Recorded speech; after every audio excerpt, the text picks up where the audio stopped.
Gender roles have been displayed and explored since the beginning of time.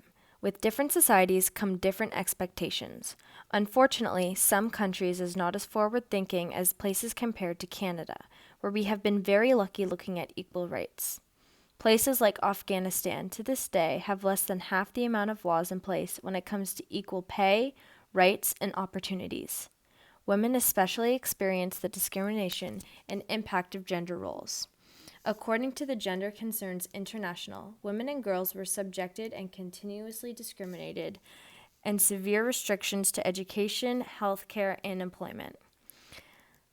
Occurrence of honor killings widespread, notably in the countryside and rural areas, often are ongoing due to the society silencing the victims in Afghanistan. In the novel 1000 Splendid Suns, written by Khalid Hosseini, the topic and theme of gender roles across generations is demonstrated through the characters Lila, Nana, and Miriam.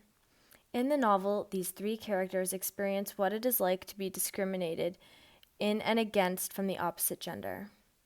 Some women only experience what it is like to be improperly treated by men. In this case, women do not expect any more than abuse and discrimination throughout their lifetime. In the novel, Nana, who is Miriam's mother, is one of the unlucky women who never experience what it is like to be treated with equalness. Therefore, she tries to prepare her daughter. For example, like a compass needle that only points north, a man's accusing finger always finds a woman. Always. You remember that, Miriam. As we know, Nana was left by her fiancé, father, and lover, and yet is blamed for all of her losses.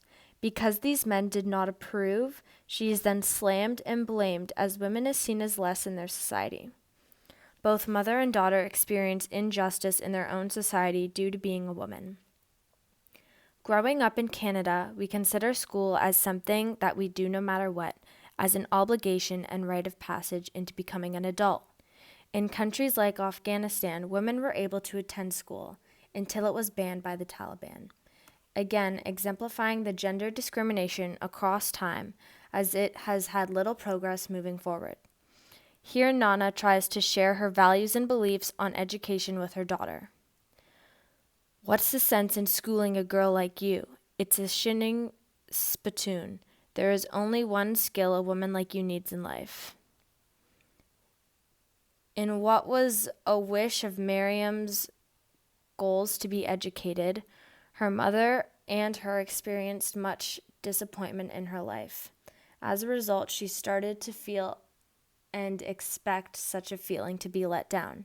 This impacted her as a character in her marriage, as a daughter, and as a mother. Mothers are supposed to be the most important role models in a child's life.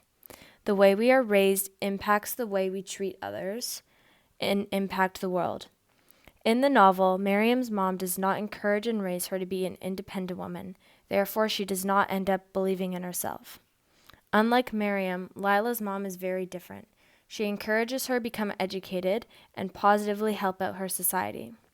The following quote is an example of the encouragement towards Lila. I know you're still young, but I want you to understand and learn now.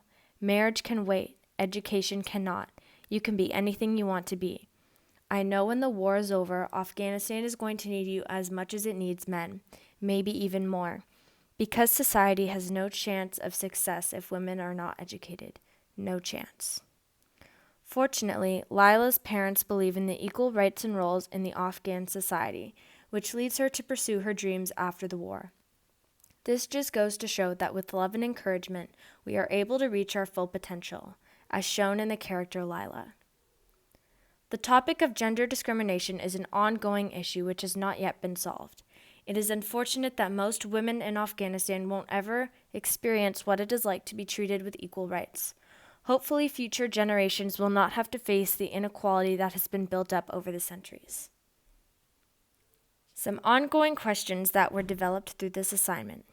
1. Has Afghanistan society made any changes in 2019 regarding gender inequality? 2. Are the women now back in school, and do they learn the same material as the men? 3. How can we help with this issue? Is there anything we can do from Canada regarding gender inequality?